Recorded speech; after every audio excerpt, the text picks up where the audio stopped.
Oh, yeah, isso aí, Reclaim Power, choose Bitcoin, Reclaim the Power, isso aí.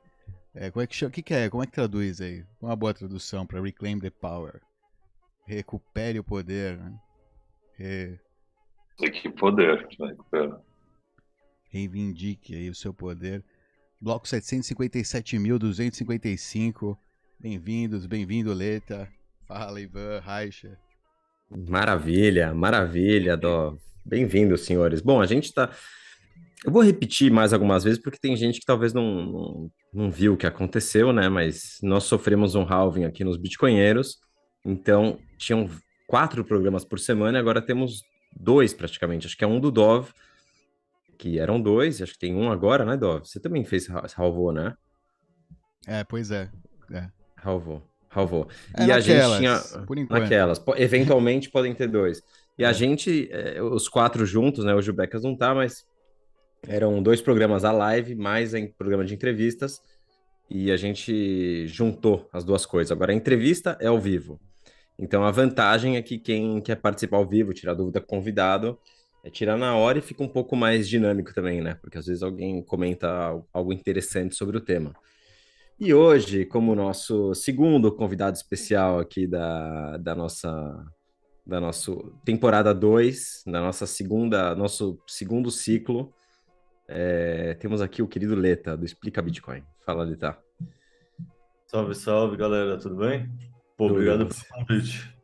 Imagina, você já é da casa, não precisa nem de convite, né? É tua terceira participação agora, se eu não me engano. Terceira, mas na segunda eu só fiquei comendo pipoca e vendo o Paulo dar show. E foi só observar e aprender, assim. Legal, foi bem O legal. Paulo deu show mesmo. Deu show. Para quem não sabe do que a gente está falando, teve uma conversa aí que veio o Paulo Paganelli, da Arthur Mining, junto com o Leta, que trabalha também na Arthur Mining, e Mining the Future, isso aí Ah, foi interessante aí, vale a pena assistir. Como chama o Posso fazer só programa? Pode. uma pergunta no meio? O que é Arthur? Quem é esse Arthur, afinal de contas, que ninguém me falou até agora? é o fundador. Ah, Não, tá. brincadeira, Ok. não é. É o Arthur Não. Clarke. É homenagem ao Arthur Clarke, Ah, ficção científica, futurista, cientista, assim, a gente... Ah, tá. tipo, a empresa é nomeada em homenagem a ele, não tem nada a ver, assim, mas todo mundo sempre pensa que vai ser ou o CEO, mas não é, porque é o Ray, ou que é o fundador, então isso virou meio que uma piada interna, assim, que é recorrente essa dúvida. Tá bom. Beleza. Então tá respondido para toda a audiência dos Bitcoinheiros. Não precisa mais perguntar. Valeu. muito bem. Cara, hoje eu te chamei, Leta, porque acho que é o assunto da vez, né? Você que está trabalhando agora numa mineradora de bitcoins, ou seja, a coisa mais próxima e a matéria-prima que vocês precisam para minerar é energia. E estamos vivendo aí, está acontecendo aí em algumas regiões, em alguns países, quero entender melhor o que está acontecendo dessa crise energética. O que é essa crise energética? Como chegamos a esse ponto de crise energética? O que representa essa crise energética para a nossa civilização? Quais são as saídas possíveis, se é que é uma saída para essa crise energética? E qual a relação do Bitcoin com isso? Se é que a gente consegue estabelecer alguma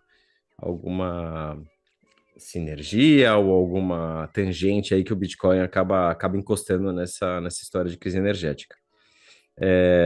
Então, realmente, para a gente entender o que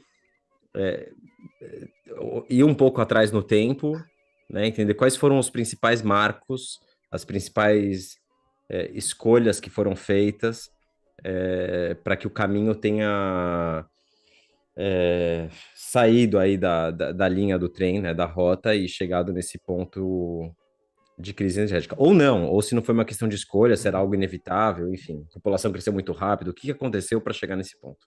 Se foi algo planejado. Tudo isso. Podemos entrar nas Então, conspirações também, né? Pode. Ok. eu preparei, tipo, quer dizer, primeiro, deixa eu começar agradecendo pelo convite, assim, é um tema que há um ano atrás eu nunca tinha parado para pensar, assim, sendo bem sincero. Tipo, eu comecei a prestar atenção conforme começou os FUDs do Elon Musk, assim, eu resolvi me inteirar mais, estudar, daí ouvindo, por exemplo, o Marty Bent falando do tema no podcast dele, foi algo que também me chamou a atenção, mas é um tema que foi novo, assim, para mim, mas é um puta foco de interesse, é um tema que, no fundo, é interessante e se conecta a todos os outros, sabe? É meio que nem o Bitcoin, é uma lente muito poderosa de enxergar o mundo, assim, que você vê várias correlações que sem ela você não veria. E, sei lá, agradecer o convite de vocês, eu falei até pro Ivan quando ele me convidou, falar, cara, eu sou muito curioso no tema, eu não me diria um especialista, mas vamos à síndrome de impostor a favor e fazer a melhor pesquisa possível para trazer alguma coisa coerente. Aí eu separei assim o que eu acho que faz sentido trazer nessa discussão toda em 3 partes. A primeira parte, antes de entrar numa linha temporal, que eu também acho que faz muito sentido para entender, mas isso eu coloquei como a parte 2, eu coloquei a parte 1, que é premissas básicas, assim, porque no fundo, sem estabelecer isso, a discussão talvez não esteja alinhada. Tem muitas pessoas que partem de premissas diferentes e aí, inevitavelmente, as conclusões vão ser diferentes, sabe? Pessoas inteligentes, bem intencionadas, que partem de premissas diferentes, obviamente não vão chegar nas mesmas conclusões. Então, quero começar assim do mais básico de tudo, que é definindo o que é energia, sabe? Definir o que é energia para poder explicar o que isso faz sentido na nossa discussão, por que tem tanta politização em cima, etc. Do ponto de vista filosófico, Aristóteles define como a ação de um motor físico ou metafísico que permite a atualização de uma potencialidade. Ou seja, o conceito de energia é uma coisa que executa trabalho, é uma substância ou sistema físico que realiza um trabalho, usando a definição da física. Basicamente, energia é vida.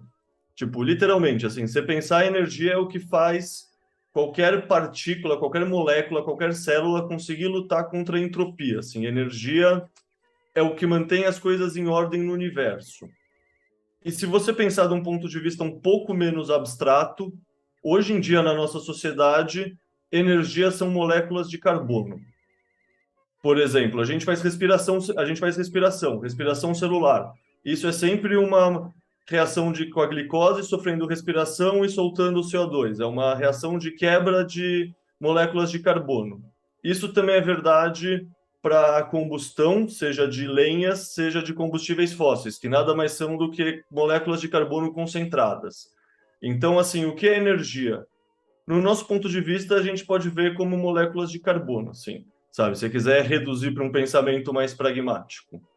Hoje em dia, 81% da energia utilizada no mundo são combustíveis fósseis, seja carvão, gás natural ou petróleo.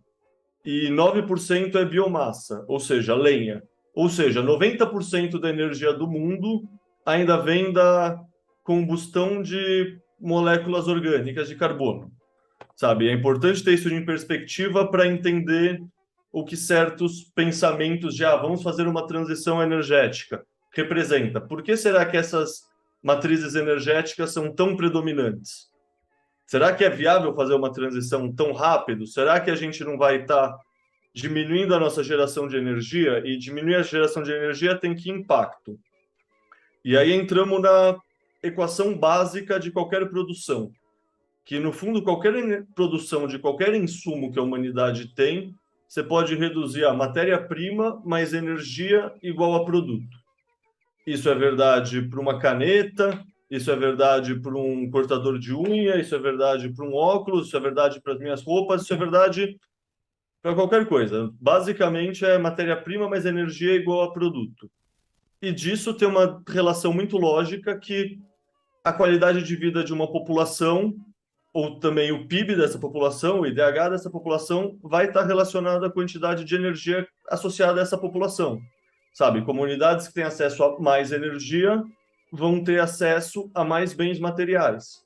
Em outras palavras, não existe pobreza.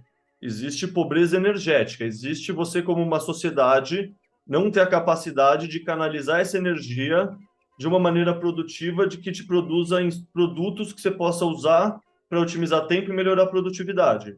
Tipo, pobreza é uma derivada de não existir abundância energética, de haver escassez energética. E nesse sentido, é interessante falar que cerca de 20% só do que a gente pensa como energia, na linguagem leiga, é realmente a energia, que é a eletricidade. Ou seja, tem uma diferença muito grande entre o que a gente pensa em energia e usa de uma maneira solta para o que realmente é energia. Em outras palavras, toda a matriz elétrica, que é tudo que dá choque, numa linguagem bem leiga, assim, bem chula, é só um quinto de todo o nosso uso para energia. A gente ainda consegue capturar energia geotermal, a gente queima carvão, a gente usa bagaço de cana, a gente faz biogás. A gente, quanto espécie, tem uma matriz energética que é muito maior, que contempla muito mais coisa do que só a matriz elétrica. E isso é um negócio que faz sentido levar em conta, estabelecer no começo como premissa, porque muita gente confunde na discussão o que é a matriz elétrica, o que é a matriz energética. Uma outra premissa que eu acho que, só para concluir essa parte introdutória de energia, que eu acho que é muito interessante trazer, é a seguinte.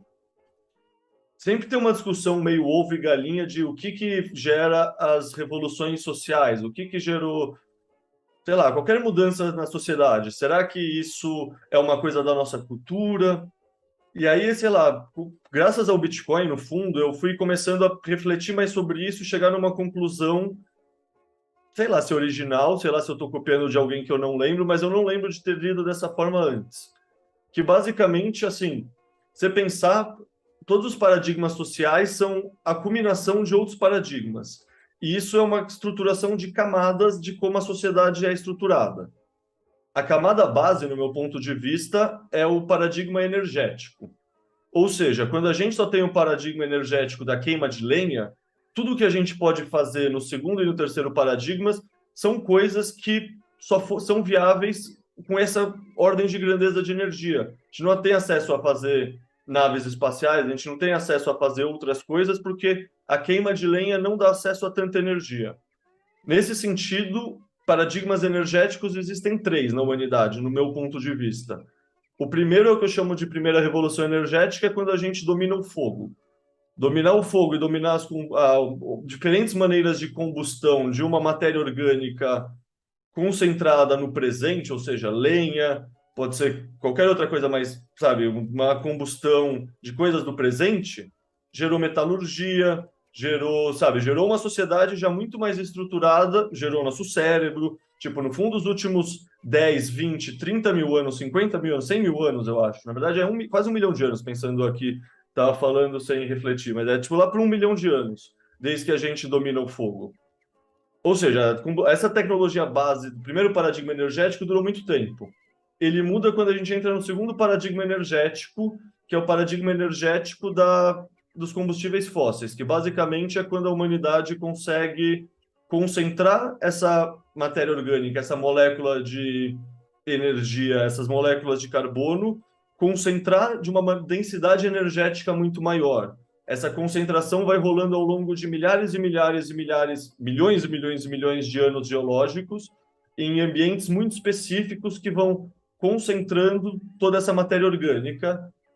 Isso gera o carvão, isso gera os combustíveis, o petróleo, isso gera o gás natural, que é o que construiu a sociedade moderna, como a gente conhece hoje, contemporânea hoje em dia, antes moderna, é o que permite revolução industrial, é o que permite qualquer coisa moderna que a gente pensa hoje, é o que permite carros, é o que permite eletricidade, porque se 80%, 90% da nossa matriz energética ainda está relacionada a combustíveis fósseis, então a eletricidade só é possibilitada pela queima de combustíveis fósseis também.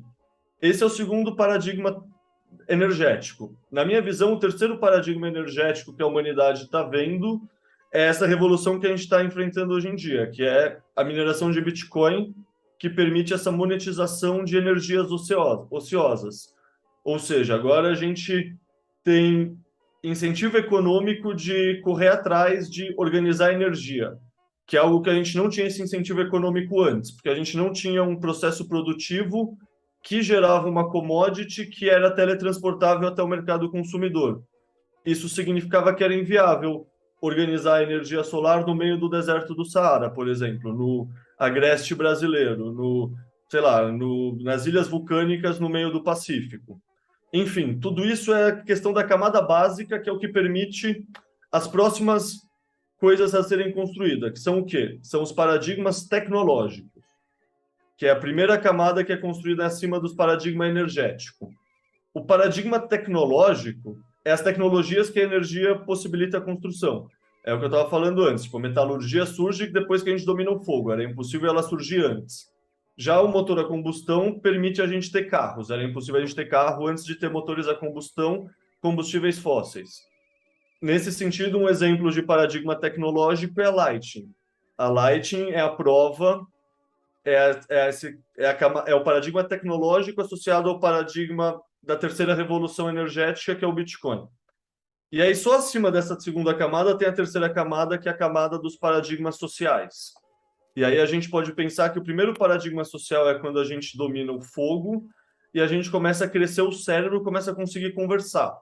Tem paradigmas sociais relacionados ao petróleo também. Você poderia pensar que pílula, eletrodoméstico são coisas que permitiram revolução sexual, feminista, etc. E isso são coisas que foram possibilitadas a partir do momento que a tecnologia permitiu isso. Da mesma maneira, o Bitcoin vai gerar mudança social qual? Essa sensação de liberdade, essa sensação de quebra de um mestre, sabe? Aquela história de inflação por dívidas que a gente está fugindo ao fugir de uma inflação proposital dos banqueiros centrais. Isso é um paradigma social que vai ser construído em cima dos paradigmas tecnológicos, que é em cima desse paradigma energético, que é a mineração de Bitcoin. Enfim, essa é a parte 1 de premissas. Não sei se faz sentido a gente abrir para alguma coisa disso antes de ir para as outras partes. Não, tem várias coisas que você falou interessantes aí que eu gostaria de acrescentar em cima até calor. disso. Acho que um ponto importante, né, das premissas é que talvez é difícil entender para quem não mergulhou no assunto, é que a disponibilidade de energia que a gente tem, ela está relacionada com a nossa capacidade de captar essa energia e de transformar essa energia, né? Ou seja, toda energia ela tem algum tipo de estado e ela tem sempre a possibilidade de se transformar, sair de um estado para outro. Nesse estado você tem algum tipo de perda, né, de ineficiência, mas dependendo da nossa capacidade tecnológica, a gente consegue aproveitar essa energia que é liberada nesse processo de transformação, né, de um estado de matéria para outra. Então, como você falou, a gente começou queimando madeira, né, e depois a gente foi evoluindo para outros combustíveis, para petróleo, carvão, gás, etc. Ou seja, a gente foi saindo de materiais de alta, exato, até o átomo, ou seja, alta densidade de matéria, né? Estamos falando aí de madeira, começando pela madeira, né? O fogo que você falou. Muita matéria para liberar relativamente pouca energia, se a gente comparar com o átomo, né? Ou seja, a mínima densidade de matéria para a quantidade de energia que a gente consegue liberar. Então, tudo uma questão também de quanta tecnologia a gente, qual a nossa disponibilidade tecnológica, nosso conhecimento tecnológico para transformar essa energia, para captar e liberar essa energia. E a gente, do que chega de energia solar aqui no planeta, a gente consegue aproveitar muito pouco, talvez menos de 1% de tudo que a gente poderia aproveitar. Tudo isso para dizer, em relação às narrativas que existem, né, de que temos que consumir menos energia, vamos economizar energia, exatamente o contrário, vamos trabalhar para consumir mais energia, para ter capacidade de conseguir dominar, controlar a maior quantidade de energia possível. Você queria falar alguma coisa, Alan? Eu já esqueci o que eu ia falar, mas eu achei legal você introduzir isso agora. Vamos usar menos energia, é uma narrativa completamente ao contrário do que deveria ser, né, na realidade. Como assim? Vamos nos matar, então. Exatamente. A gente vai consumir menos energia. Assim. Exatamente. A energia, ou seja, acho que mais de 50% do que a gente usa de energia hoje em dia é simplesmente para a gente se manter, para manter temperatura, né?